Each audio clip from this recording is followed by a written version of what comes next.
যেমন জানাজার নামাজে কিন্তু সিজদা নাই, আজান নাই, শুধুমাত্র নামাজটা রেখেছেন। কেন? কারণ এটা জানাজার নামাজ, এখানে কোনো সিজদা নাই। আল্লাহর গোলামির মধ্যে সর্বশ্রেষ্ঠ ইবাদত, সর্বশ্রেষ্ঠ ইবাদতের অংশের নাম হলো সিজদা দেওয়া। এই জন্য এই মসজিদের নাম মসজিদ রাখা হয়েছে। কেন? মাকানুস সেজদা, যেখানে সিজদা দেওয়া হয় ওটার নামই হলো মসজিদ। সুবহানাল্লাহ, সুবহানাল্লাহ। সুতরাং কিয়ামতের দিন আল্লাহর সামনে বেনামাজি, বেঈমান, মুনাফিক যারা, ইহুদি নাসারা যারা, মুশরিক যারা, মজুসি, মালউন, মাকদুম, মানহুস, পৃথিবীর অভিশপ্ত যারা, তারা আল্লাহর সামনে সেদিন সিজদা দিতে পারবে না। আল্লাহ রাব্বুল আমিন বলেন, ইয়াউমা ইউকশাফু আন সাকিন ওয়া ইউদআউনা ইলাস সুজুদি ফালা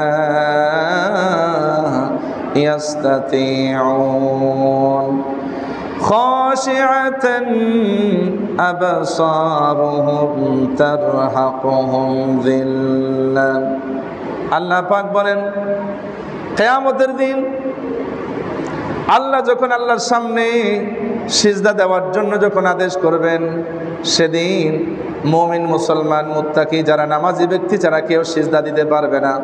সেদিন যারা সিজদা দিতে পারবে না, খাশিআতান আবসারুহুম তারহাকুহুম যিল্লা, সেদিন লজ্জায় তাদের চক্ষু নিচু হয়ে যাবে, লাঞ্ছনা গঞ্ছনা, সেদিন অপমান তাদের মাথার উপরে চেপে বসবে। বলেন নাউযুবিল্লাহ।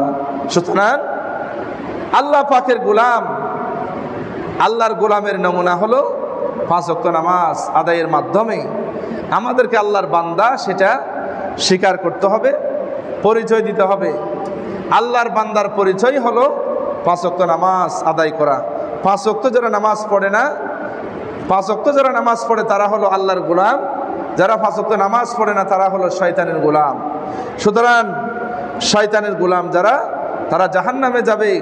আল্লাহর মুমিন বান্দা যারা, তারা জান্নাতে, চিরস্থায়ী আবাসস্থল জান্নাতে তারা চলে যাবে। সুবহানাল্লাহ, সুবহানাল্লাহ। সম্মানিত হাজিরিন, সুতরাং এই জুমায় আমি আপনাদের সামনে বলতে চাই,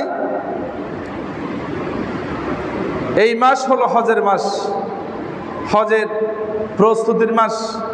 শাওয়াল, যুলকাদা, যুলহিজ্জা, 3টা মাস হলো হজের মাস। নবী করিম সাল্লাল্লাহু আলাইহি ওয়াসাল্লাম বলেছেন, এই শাওয়াল, যুলকাদা, যুলহিজ্জা, এই 3টা হলো সম্মানিত মাস। এই মাসগুলি হচ্ছে হজের মাস। সুতরাং এই হজ আমরা পেয়েছি 3 জন ব্যক্তির অবদানের কারণে আমরা এই হজ পেয়েছি। একজন হলেন সৈয়দনা ইব্রাহিম আলাইহিস সালাতু ওয়াস সালাম, আরেকজন হলেন হযরত ইব্রাহিম আলাইহিস সালাতু ওয়াস সালামের সহধর্মিণী স্ত্রী হযরতে হাজরা, যাকে আমরা বলি এই হাজার আলাইহাস সালাতু ওয়াস সালাম, এবং আরেকজন হযরত ইব্রাহিমের কলিজার টুকরা সন্তান, পয়গম্বর, আল্লাহর পয়গম্বর হযরত ইসমাঈল আলাইহিস সালাতু ওয়াস সালাম। এই 3 জনের অবদানের কারণে, 3 জনের ঈমানি পরীক্ষার কারণে আল্লাহ পাক এই 3 জন ব্যক্তিকে চিরস্মরণীয় করে রাখার জন্য আল্লাহ পাক আমাদের জন্য হজের ব্যবস্থা করেছেন। বলি সুবহানাল্লাহ, সুবহানাল্লাহ।